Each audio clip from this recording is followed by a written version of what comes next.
Welcome to the Sacred Legacy podcast. I'm Anthony Ritchie. And I'm Kate Brown, and we are elevating stories of God's hand in ordinary lives. That's right. It's been a little while. What's going on, sis?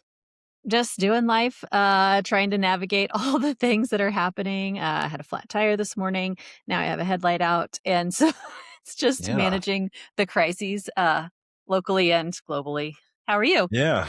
Yeah, about the same. It's been a busy week. We took a little bit of time off and our country went to war since we spoke last, well, it's not a war, but it's a war.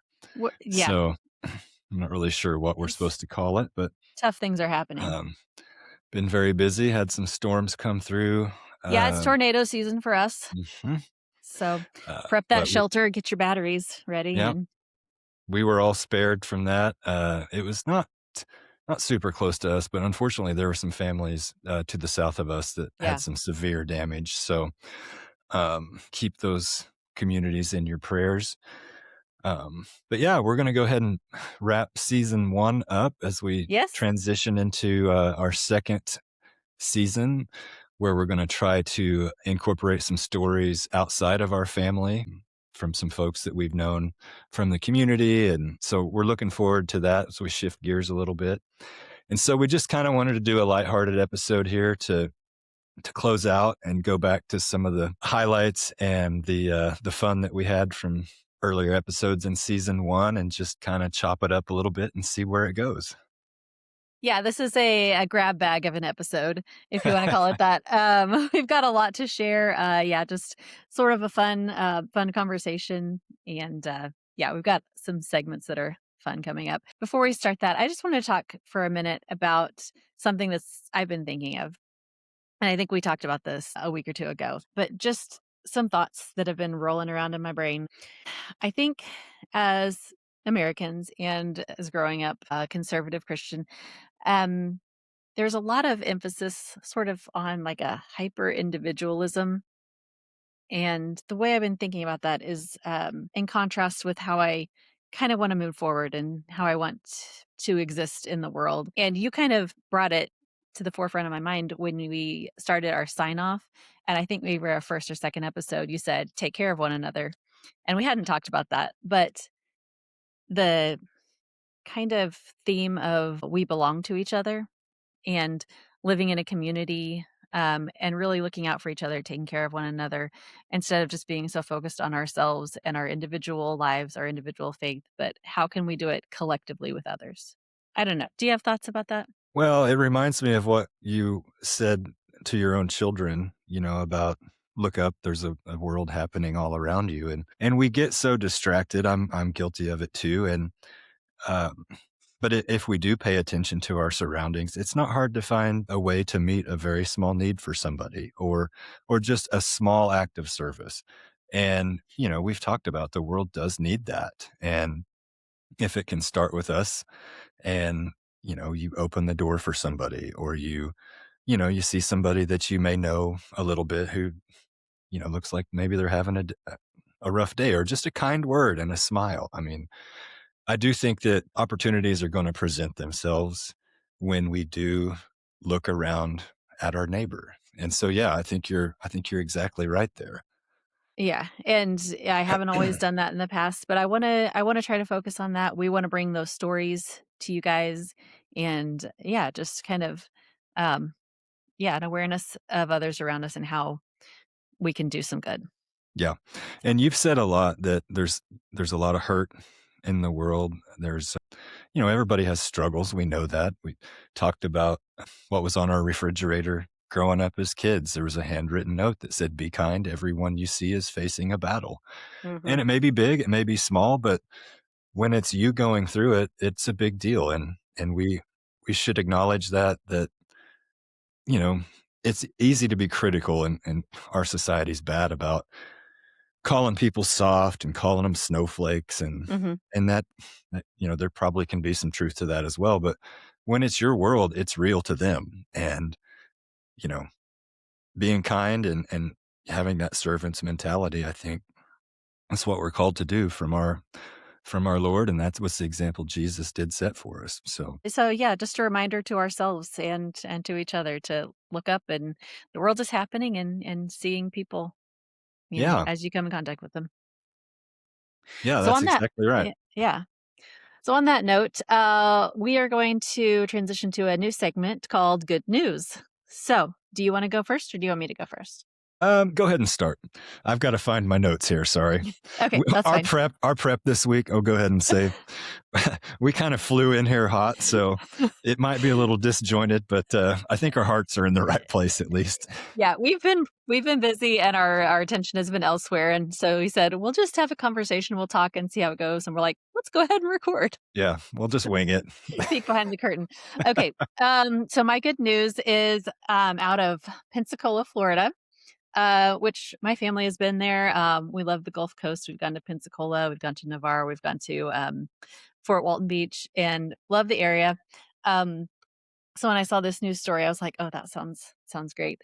There's a restaurant called the Shrimp Basket, and there's more than one location. We've actually been there. We walked there one time when we were in Pensacola from our hotel. Took the kids out to eat. Um, so this is from On the Road with Steve Hartman, which our friend Andy had recommended, and it was also from the Today Show's website. They each had a story about it. That there's this Air Force veteran named Charlie, and he's like 78. He's retired, and he goes to the Shrimp Basket every day. Like he's there when it opens, and he starts building a relationship with one of the chefs. Like everybody knows him, but this chef named his name is Donnell, and they develop a friendship. They visit every morning, and he eats his lunch there. Sometimes eats his dinner there. He always gets the gumbo. So anyway, How old is this this guy? 78 And he eats there every day? every day. Yeah, That guy's built different. right. He loves gumbo, and he's like, "Why would I go anywhere else? This has everything I want."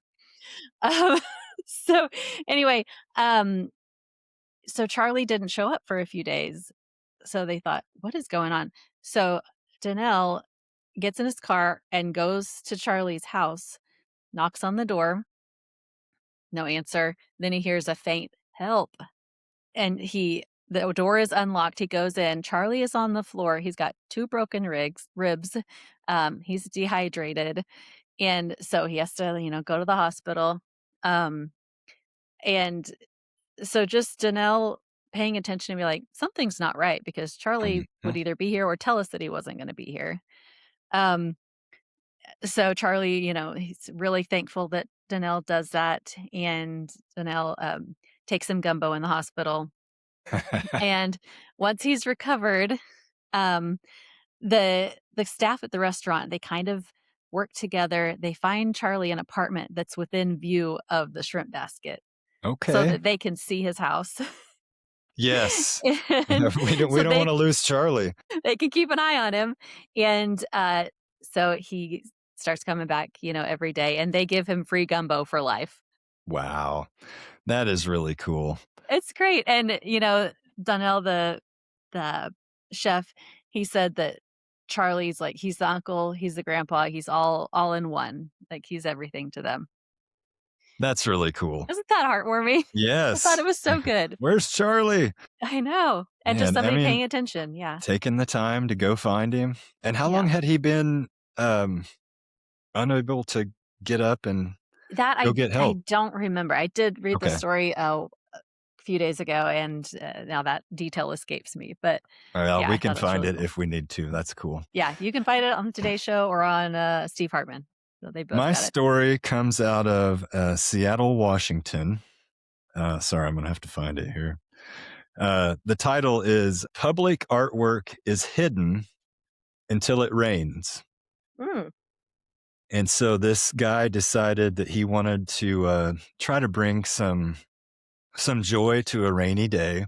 mhm, And of course, Seattle in the Pacific Northwest, it rains there a lot. And so he decided that he wanted to try to find an eco-friendly hydrophobic paint or coating that you could put on the sidewalks and on the huh, streets and that sort of thing. yeah, And it wouldn't be visible until it rained. and the company's called Rainworks. Um, it's a hydrophobic coating, and the article mentioned that it doesn't have any of the forever chemicals in it, so don't come Nice. at us.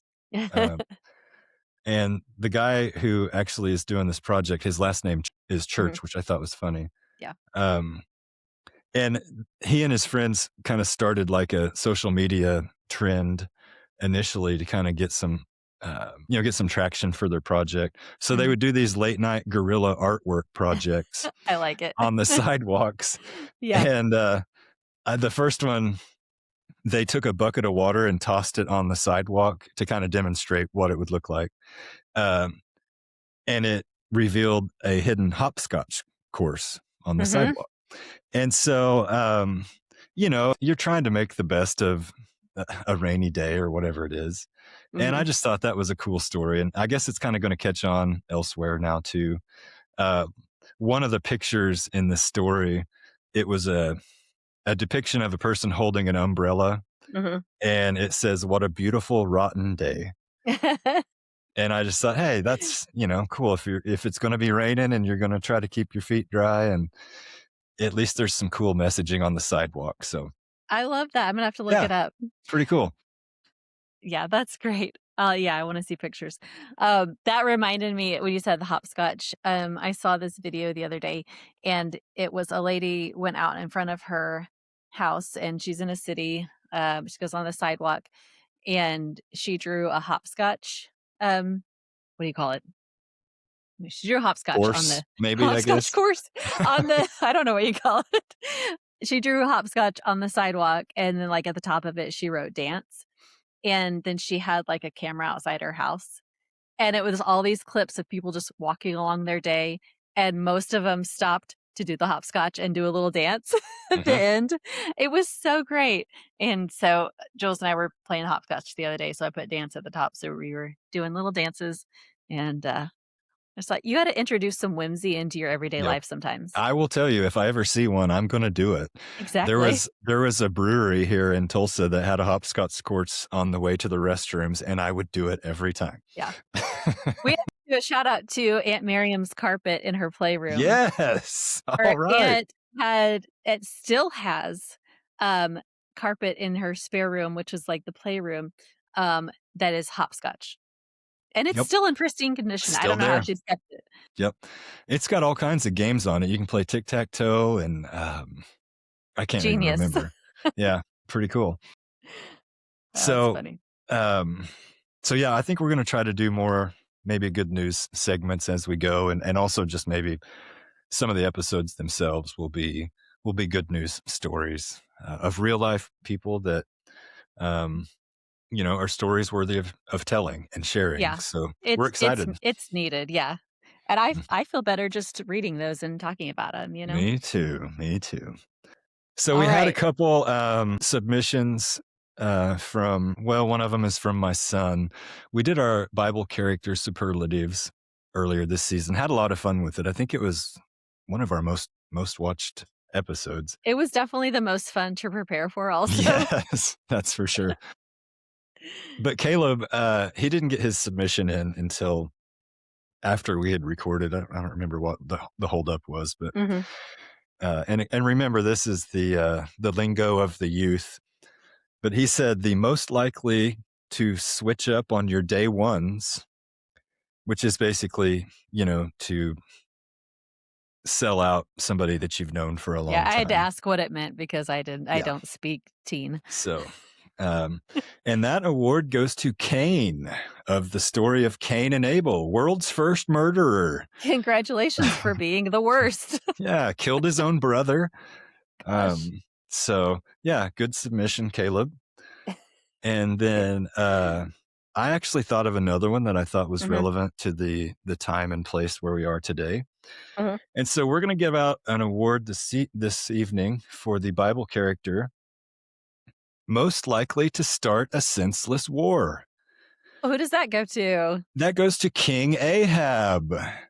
Ahab Mhm, mhm. ignored a prophecy that warned him that he was going to die in this upcoming battle. Uh, if only people that started them actually were at risk of dying.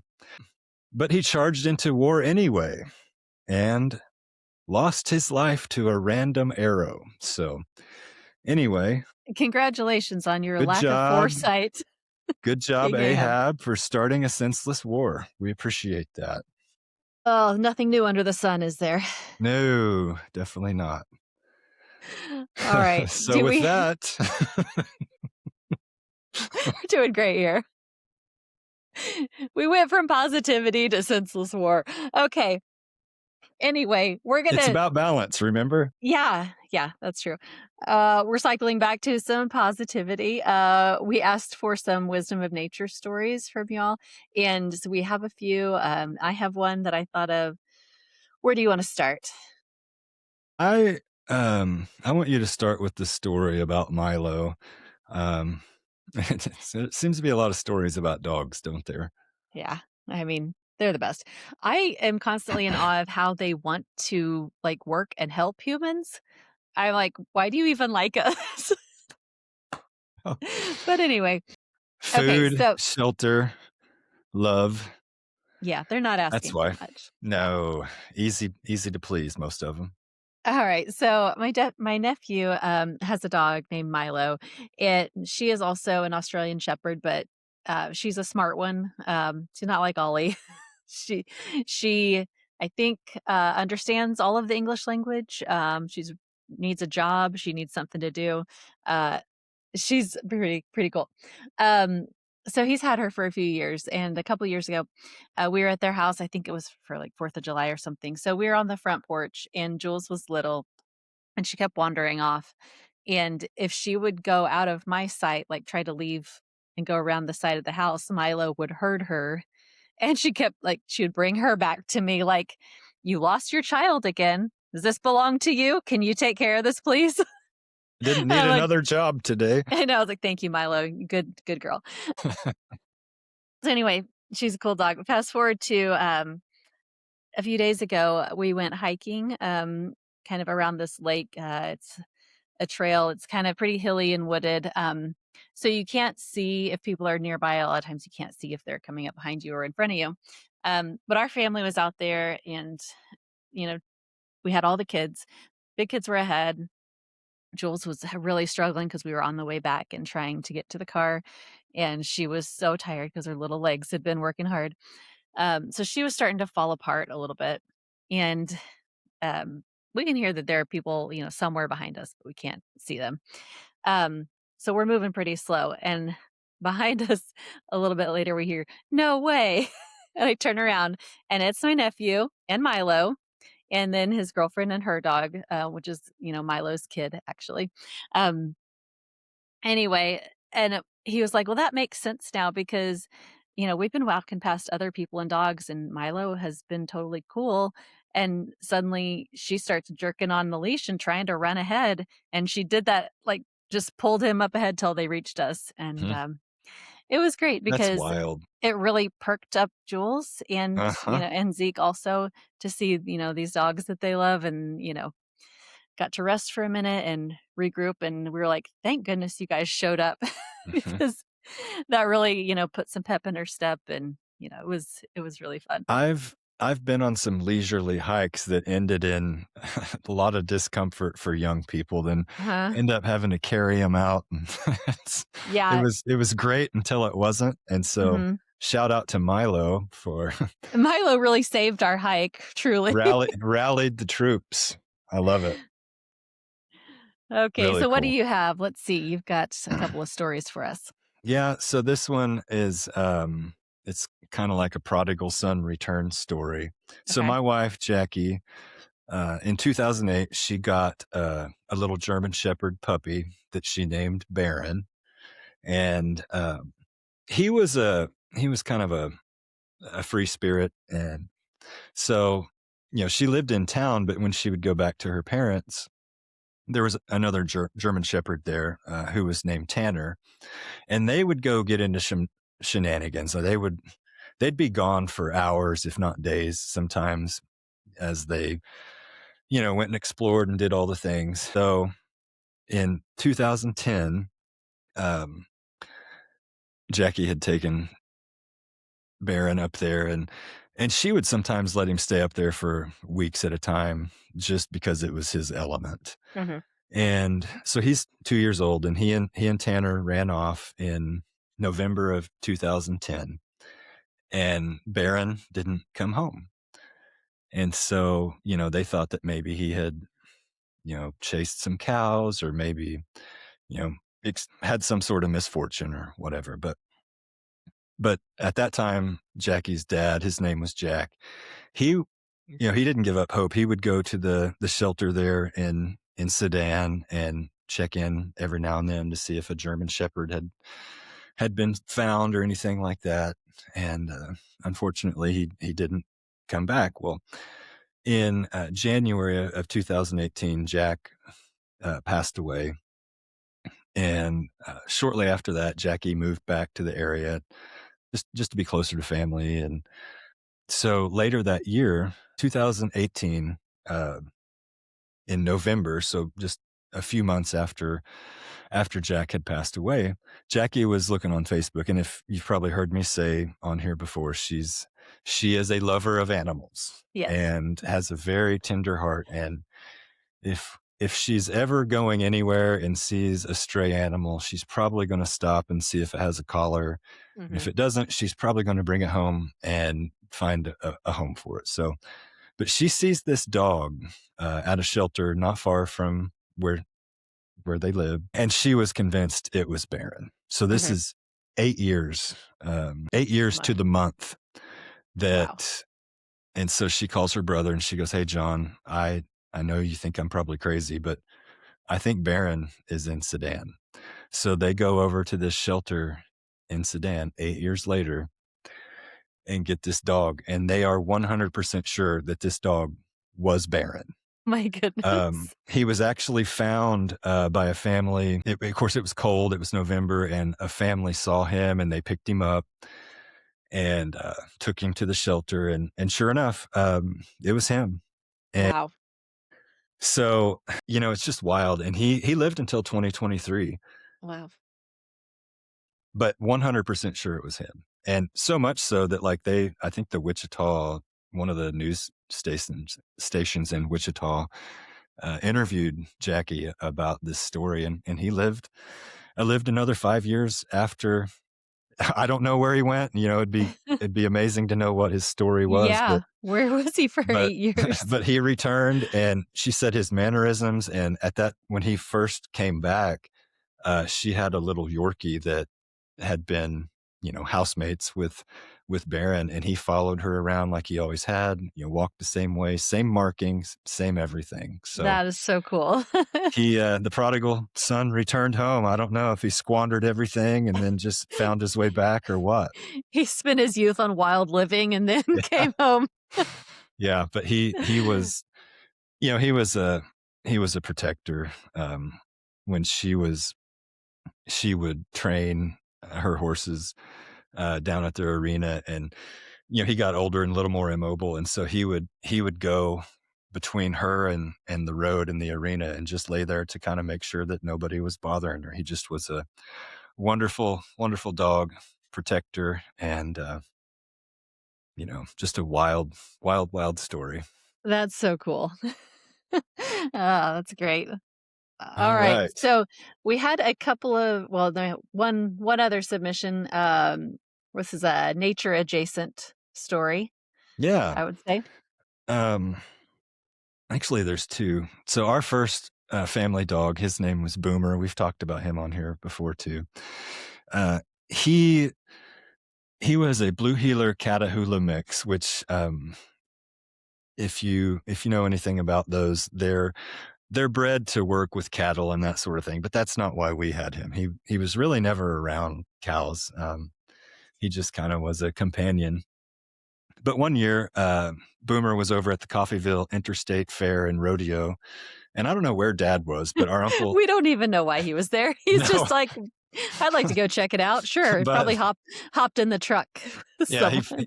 anyway, he's like, "Hey, these are my people." So, but anyway, he was with our uncle Dan, and again, I don't know where Dad was at the time, but Dan was a storyteller, and Mhm. he kind of a prankster and a jokester, and Yeah. and so the story fits perfectly. But Uh-huh. Anyway, I guess, they had some livestock that needed rounding up, and so one of the Somebody people. somebody random did, not somebody we know, right? No, no, no, no, Or it was somebody at the fair yeah. that they had livestock they needed rounded up. There were cattle out in the pens or whatever, and so they go up to Uncle Dan and they go, "Hey, your dog, does it work with cows?" And Dan didn't miss a beat. He's like, "Oh, yeah, yeah, he's great, just he'll do whatever you need."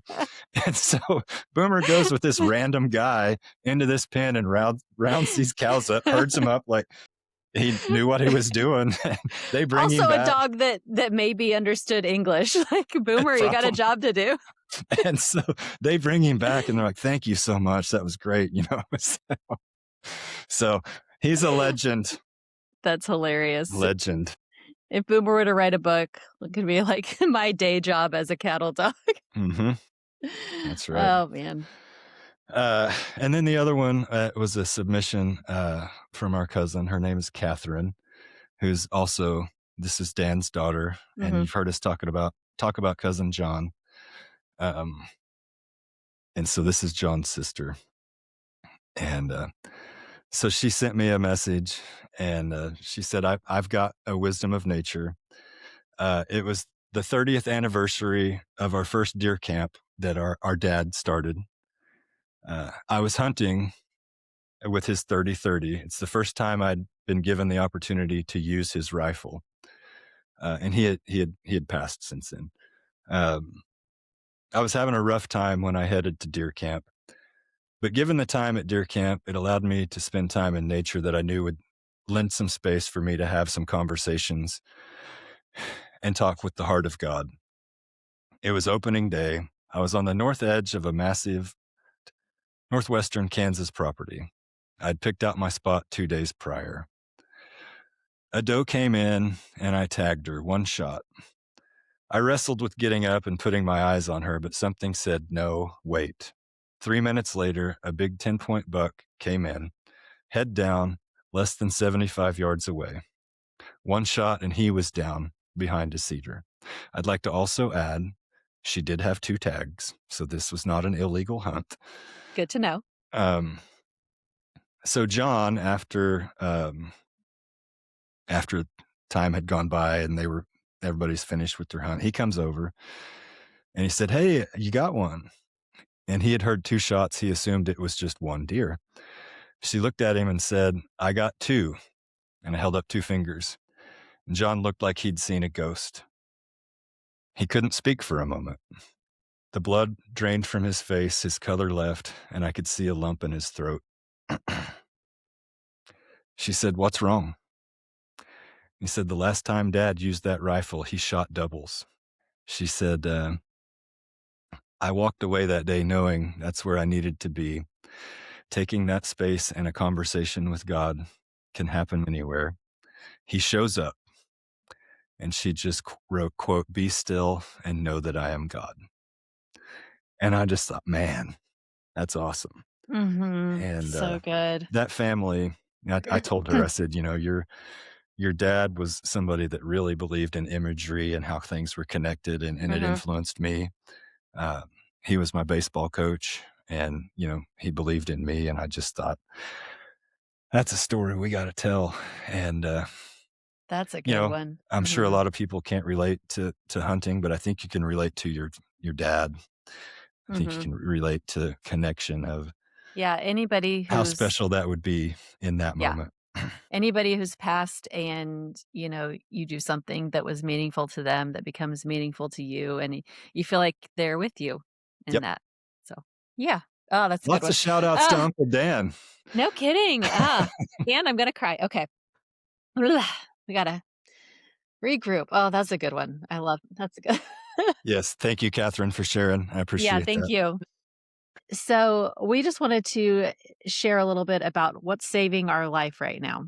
Um, and that, if you are not familiar with it, it's from a woman named Barbara Brown Taylor. She posed the question in a book she wrote, but it's basically shifting focus from the things that are killing us, like hurry and worry and exhaustion, to just the things that are giving you life. And it can be anything small or big. And obviously the answer is Jesus. If you wanna do Sunday school answer, he's literally saving our life. But, we're also just talking about things right now in our everyday lives that bring us joy. So, all right, what's saving your life right now, bub? We'll go back and forth. I'll get the I'll get this one out of the way, then I'll go the right direction from here, but Okay, I would say dark I'm ready. humor. Yeah, Dark uh, humor is saving my life right now. 100%. Um, I saw one this last week, I think it was, and it said, "It's like watching the fall of the Roman Empire, except with Wi-Fi and memes." It's like, yes. Accurate. Yep. Yeah, I share your dark humor. We send each other a lot of things, and sometimes it is just helpful to laugh, you Yeah. know? The other one that I really am a fan of is, the name of this war, not war, that we're in Mhm. is called, Operation Epic Fury.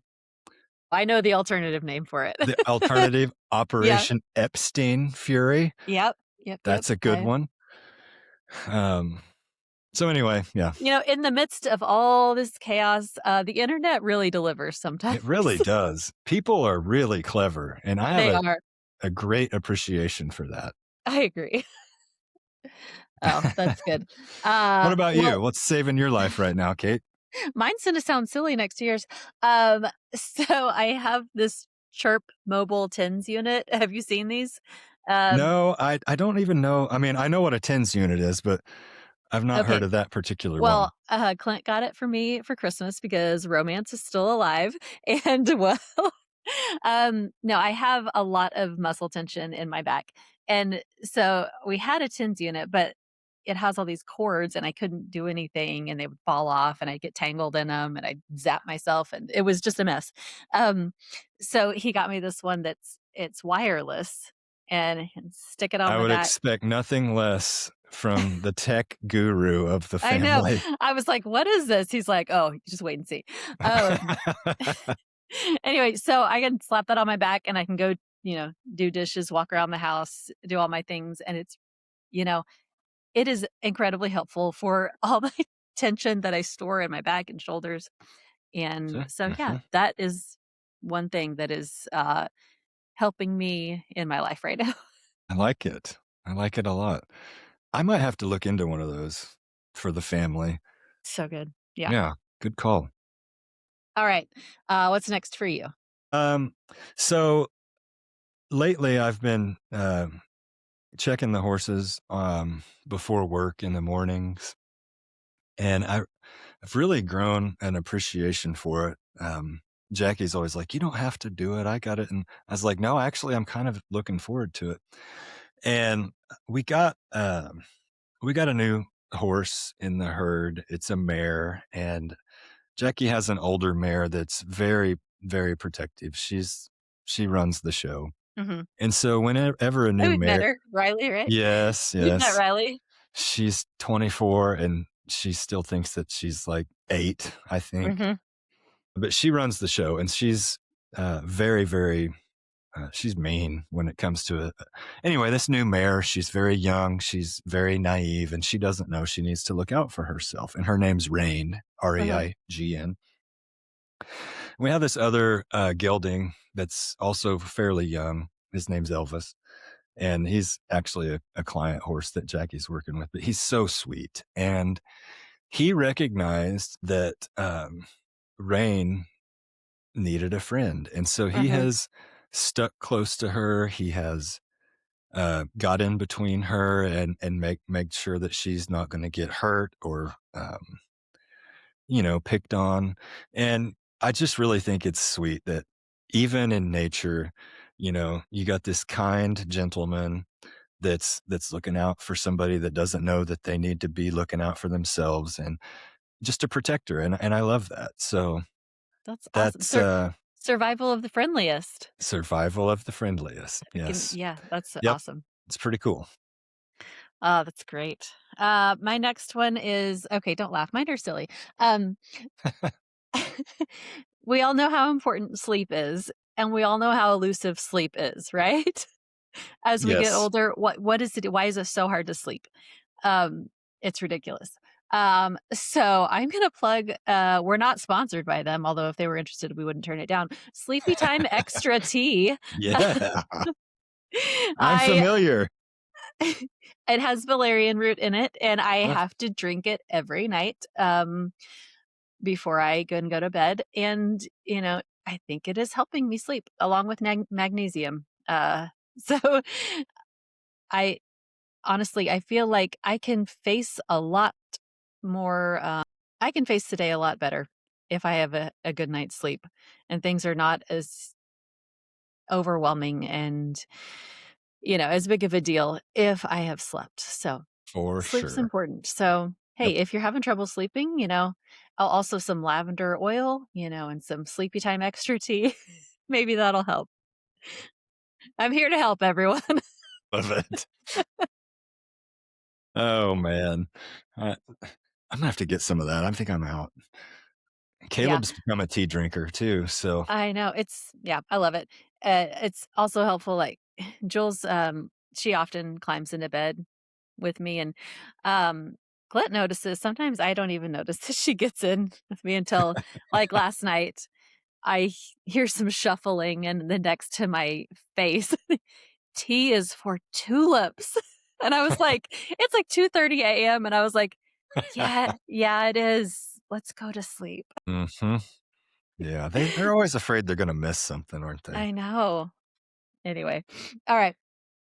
All right, next up, what do you have? What's saving Alright, your life? this is a Sunday school answer, but it is true. It is true, yeah. Um, my wife and friends and family are they're saving my life right now. Amen. Yeah. I have had opportunity to spend a lot more time talking with friends and, being appreciative of what we have and, you know, just having that awareness that, I got a peaceful home life. I've got great friends. I've got great family. And, you know, I kind of get refilled when I get to spend time with those Mhm. people. I get to Yep. share conversations with them. And it really is. It kind of helps you just take a deep breath and just go, man, I'm really glad I got to talk to him or glad my wife and I got to go have dinner this evening and just put everything away and just enjoy each other's company. So, Yeah, yep, for for sure. sure. Yep. Yeah, I would echo that, definitely. Clint's had some extra time off work lately, and we've gotten to definitely spend more time together than we have in a long while. So Yeah, that's when he been told me nice. you were going on a date the other night, I was like, "How'd you pull that off?" I know. It was great. Yeah, but even like just seeing each other during the day has been really Mhm. nice. That is. Uh, Yeah. Mine is adjacent to what you just said, along with just family and friends. Instagram Reels and group chats. Yeah. And, like, I am on a few different social medias, and, Instagram is really I keep that more my happy place in the way of, social media. It's not so serious, because I just like to watch stupid stuff and laugh. And boy, do people deliver. Yeah. It's great. There's this one woman, and she doesn't even make the content. She's just reposting other people's videos and reading the comment section, and Mhm. I have been laughing so hard I was crying just at how Yeah. clever people are. I love Yep. it. Yeah, And I also, agree. yeah, some group chats where we send memes back and forth and, um, just make each other laugh. I mean, shout out to the Psychedelic Swamp Women group chat. I will not be explaining what that means, but you know who you are. That reminds me, one of my buddies, his name's Dave. Uh, we we haven't got to see each other in a long time, but we literally every day it's memes back and forth. And he sent me Mhm. one the other day, and it was like a picture of a guy like crying, and it was like me when I see one of my bros love a post, but he didn't send it to me. Yes. Oh, it's so good. Yeah, I was like, I would never do that to you. You get one every Anyway, day. Yeah, You get a meme, and you get a meme, and you get a meme. yeah, I know sometimes I'm afraid I'm annoying people, but I'm like, I really want somebody else yeah, to laugh at this with me. yeah, I mean, they can not look at them. I have to go back through and make sure I've caught them all. Yeah. So, All right. Next up, it's your turn. Yep. yeah, this one is Clint's fault. Um, I think last time I was there, he made some Black Rifle, normally I don't like flavored coffee, but he had a bourbon flavored Black Rifle coffee, Yeah. and oh, boy, it's good. You like that Oh, one, do you? Yeah. yes. So I said coffee and Charlie Godwin's Yeah. because that's what Cowboy calls Charles Wesley Godwin. Obviously. Charlie Godwin's, his music and his voice and the peace that that man Mhm. has, um, I just I mean, I listen Mm. to him a lot when I need I to I like take the it. temperature down. Pop quiz, what's your favorite Charles Wesley Godwin song? Um, well, right now, it's probably Needle Fall Down, Mhm. Yeah, you said that one to me. um, but, boy, there's so many. I Mhm. like All Again, Yeah. um, story about him and his wife and the love that they share. It's a good one. Mhm. Was that the Uh, music video sent me and you made me cry? yes, Yeah, that's the one. that And that also, um, he redid a Roger Miller song recently. I'll send it to you. Really good. okay, Yeah, so good. very good. I think it's what's it called? Where are hold on. We could cut this out later. Yeah. It's called Processing. Where Have All the Average People Gone? It's an old Roger Miller song, sent to me. Um, he's playing it on his front porch with wind chimes in the background. Mhm. Very good. Check it out if you haven't seen it. Okay, I will. What's Always your looking for favorite CWG song? I don't know if I can narrow it down. I really like Dance in Rain. It's to his daughters, and it's so good, especially if you, were really close to your dad, as I was. Yeah, it's a good one. Just the hopes you have for your children, you know? Mhm. So, He is a gift. The he is. man's a national treasure is what I sent one of our cousins. Yeah, I agree. He's great. Okay, next up, what's saving my life? Writing my book. Working on Yeah. another book.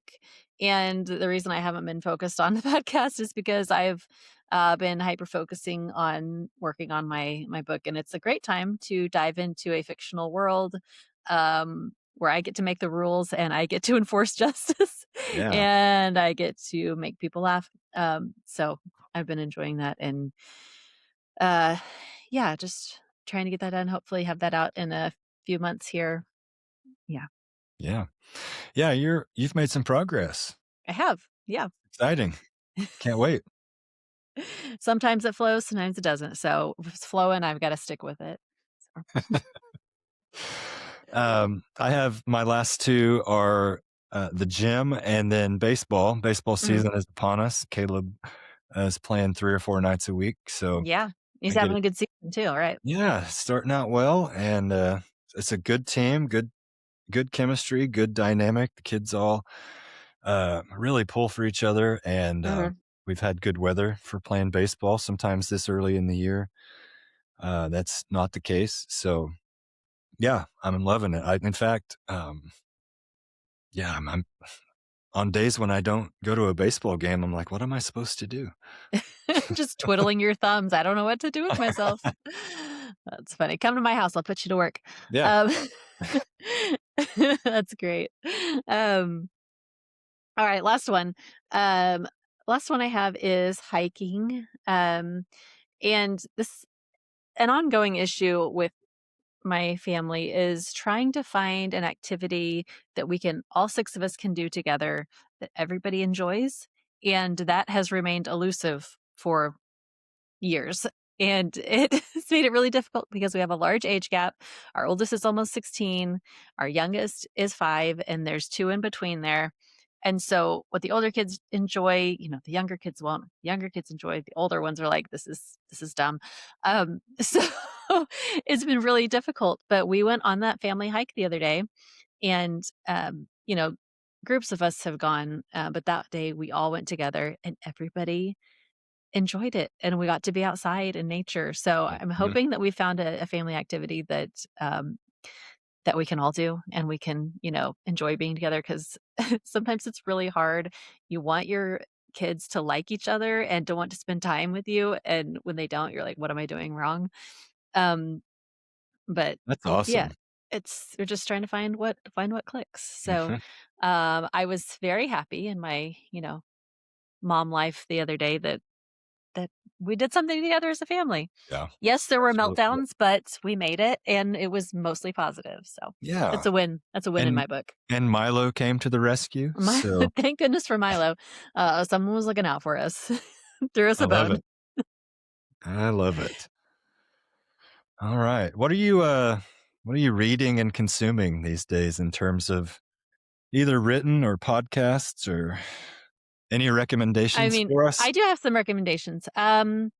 So the other day, Clint has been watching a show called Man on the Inside on Netflix, and I have to admit I haven't watched all of them, but the episodes I have caught, um, have been really good, just really funny, lighthearted, but heartwarming. Um, it's with, Ted Danson, and Sam yes, Malone. exactly. All right. For the you people that don't know who that is, I'm sorry, but some of you will get it. He's great. Yeah, so it's really funny and just something you can watch in the evening, if you have some free time and you just want something positive to feel good, I would recommend that. I'm I'm gonna have to recommending check it to that out. myself because that's next on my list to watch from start to finish. Yep. I need to Um, add that.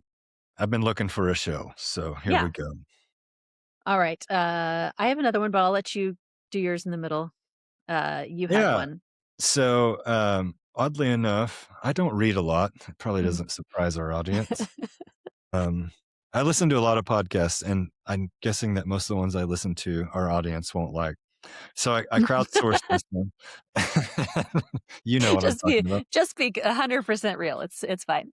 Um, anyway, crowdsourced this one. Shout out cousin John. Again, he's Mhm. provided a lot of content for this episode. When are we gonna get him on here? John, I you don't gotta know. be on I the want podcast. him to come on. Um, he has a lot of wisdom.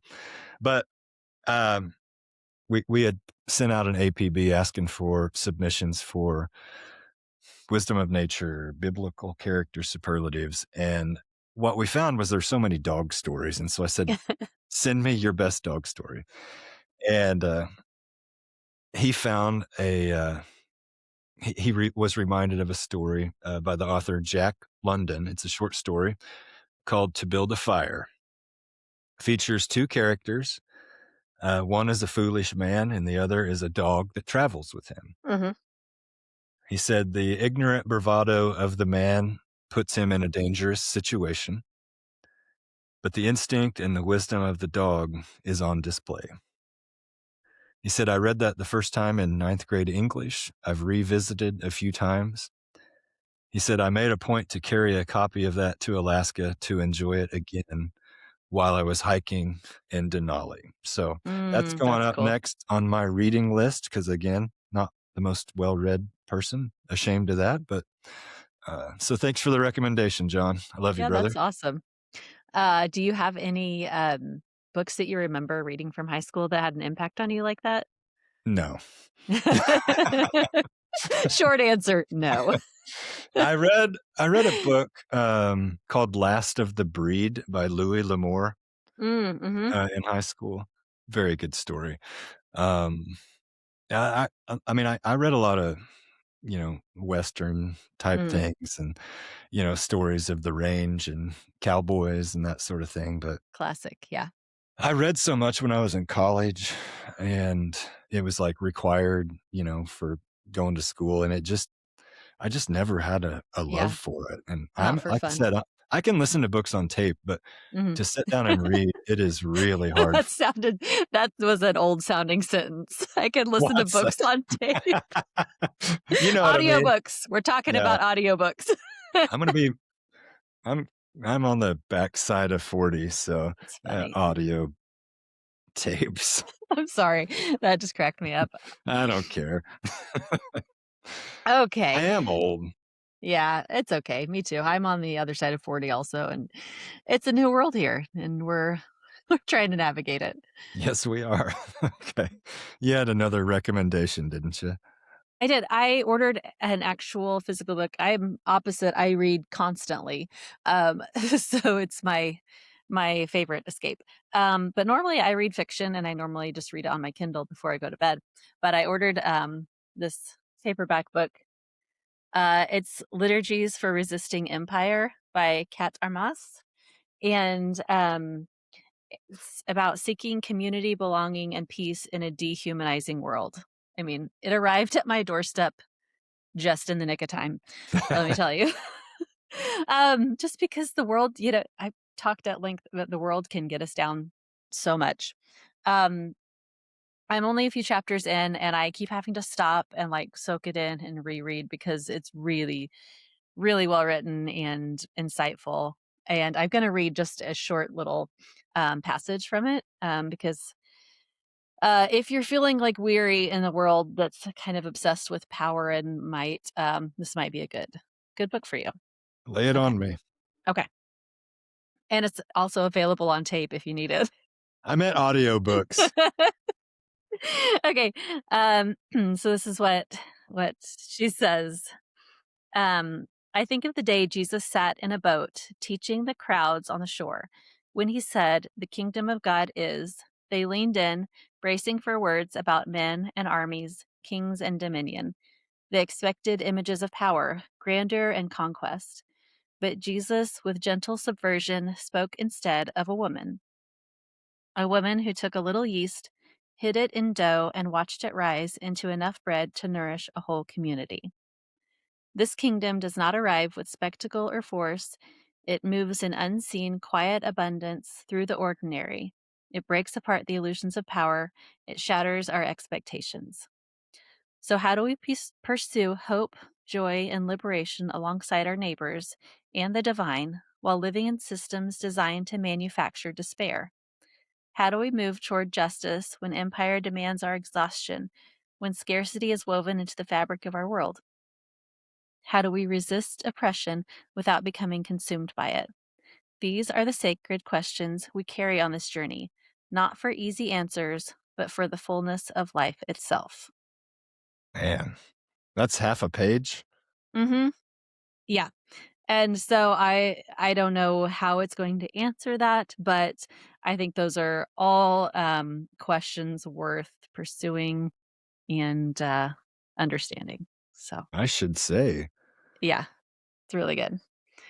Well, I'd like to say when you're done with it, send it my way or buy me a tape that I can put into my cassette deck so I can listen to it. No, actually, I have a cassette deck that we could play some tapes if we needed to. boy, I'm never gonna live that one down. Sorry. It's fine. Don't worry about it. Oh boy. Let's see. So that's my recommendation of a book to read if you enjoy that sort of thing. So, Yeah, that's all right. excellent. I like it. Well, we thought this was going to be a short episode. We're almost to an hour. But we are going to wrap up with our actual accidentally spiritual segment. Um so here we go. Here we go. All right. Um I have a couple. My really short one was the question, "Am I a Jesuit?" And I'm not trying to be sacrilegious here or irreverent or anything. I'm not Catholic. I'm not a Jesuit, but I was listening to an interview with a Jesuit priest the other day, and he was talking about kind of their philosophy about seeing God in all things Mhm. and the ordinary and I was like, "That's totally what we do here." That's exactly We're what we do. always accidentally spiritual is exactly that, like, seeing God's hand in, like, these ordinary things, hearing his voice in nature or in music, and I just thought that was funny. I was like, "Hmm, well, Yeah. that's really cool." I can definitely see where they, got that philosophy. Yeah. I mean, I think that there's a lot of value in that. Yeah. Um, I mean, if it would be hard to criticize. Yeah. I thought it was really interesting because I was not familiar with them at all and their Right. order, so it was Mhm. it was cool to learn about. Yeah. Am I Um, a Jesuit? am I a Jesuit? I am not, but I can, respect their philosophy and the way they approach things. I think it's pretty cool. Um, the second one was I was listening to some music today, and this is an older song. It's a song that um, I remember listening to it when we were on COVID, quarantine, and we were all at home together. It's a song called "Somebody to Love" by Casey Musgraves. Have you heard that one? Is that one of them you sent me earlier? No, it's on the same Oh, album, but it's a okay. different song. Okay. Um, and I just wanna read the words, and think about it as we're talking about living in community and just really seeing people for who they are, and we all have this longing for love, to love and be loved. Okay, so here's what she says. "We're all living till we're dying. We ain't cool, but man, we're trying. Thinking we'll be fixed by someone else. Just trying to hold it all together. We all wish our best was better. Just hoping that forever is really real. We'll miss a dime to grab a nickel. Overcomplicate the simple. We're all little kids, just looking for love. Yeah, don't we all just want somebody to love?" Yes. Mm, That's a good one. it is really good. I have not heard that song. It's a good one. Yeah. And yeah, I just think it speaks to everyone's desire to be loved and to have somebody to love them back and yeah. Yeah. I Anyway. wish that for everybody. Yeah, I think that I mean, we can seek it in, flawed ways. But I think we were created with that desire and yeah, we should try to fill it for others and show them the way. I agree. That's a good one. I might have to check All that right. one out. Yeah. Now you have a good story. Yeah, a friend of mine, sent this to me. It's been a month or so ago. He sent me a Facebook message, and, I hadn't talked with him again in a while either, and he's been sending me some really some really inspirational stuff, and the first one that he sent me, it was a musician, author. His name's Matthew West. Yes. Mhm. Um, I can tell you, I don't think I could tell you a single one of his songs. I've heard of him before, but I couldn't tell you one of his songs.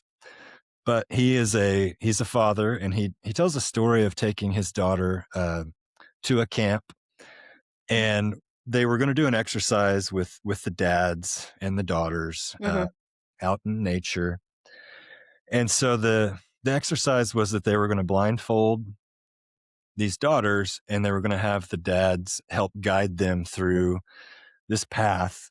And so Mhm. they gave them the 3 rules, uh, and they wanted them to repeat this, to their daughter each time, to make sure that it's not a scary situation. But so the 3 rules were, number 1, I will never leave you. Mhm. Number 2, you can ask me anything. And number 3, you should only listen to the sound of my voice. Mhm. And so, the counselors, kinda start taking the lead, and these blindfolded kids are being led by their dads, and initially, uh, they're guiding them, they've got their hand on their shoulder, Yeah. they're allowed to walk and talk together, and then as they get into the exercise, the counselors signal to them, "Okay, you can't put your hands on them now, you can talk, Mhm. but you can't physically guide them." And they're supposed to be reminded that they can still follow these 3 rules, and then they get a little bit farther in, and at that point, the dads are no longer allowed to talk to them. So they're still there, they're not gonna leave their side, and of course, the exercise, you can see where it's going. But, so now they're only left with the rule of You should only listen for the sound of my voice." So enter the counselor. They start falling behind because the dad, he can't initiate the communication. And the counselor comes over and I guess plays the part of the deceiver, and Mhm. where he says, "Well, follow me. We're falling behind. Follow the sound of my voice." And he leads her into danger. She ends up in a ditch, and she's kind of in a spot where there's a tree in front of her. And you think about her dad's standing there, Mhm. seeing her struggle, and even though it's an exercise, it's not hard to put yourself in a place of just wanting to immediately intervene to save Right. them. Yeah. But she remembers the third rule, Mhm. and she says, "Dad, are you there?" Mm. And so he talks her out of it, Mhm. and, you just think about the value of what that means Mhm. in terms of, I believe that we have a heavenly Father, and the message that can come from that when I'm losing my way, I need to talk to him. Yep. I need to ask for his help, and he will not leave me, and I can ask him anything, and I should listen to the sound of his voice. Mhm. And, as a dad, you can understand that. As a child, you can understand that. If you don't even believe what I, you know, what I believe, there's still a ton of value in that in terms of our world needs protectors, and whether those are human beings or supernatural beings, we need protectors that are looking out for the vulnerable. And I thought that was an awesome story. I know he's written a book recently. I think he was doing a spot on a show. I looked it up. I think his most recent book is called "Don't Stop Praying." The God who hears is just a breath away. So Okay. if you want something to read, check it out. If not, of course, I haven't read it, but um, nevertheless, the message is not lost on Yeah. what the inspiration for that book was. So, Right. Yeah, that's really cool. yeah, Yeah. Good to remember. Mhm. Okay. Well, we've reached the end, and, good. thanks for joining us, everyone. We plan to be back soon. We're gonna be working on our season 2, and so, we don't want you to miss it. So, if you could like our podcast, subscribe to it, follow us on our Instagram page, any of that stuff would be great so you keep up to date with what's going on and, don't Absolutely. miss our next season. So, Yep.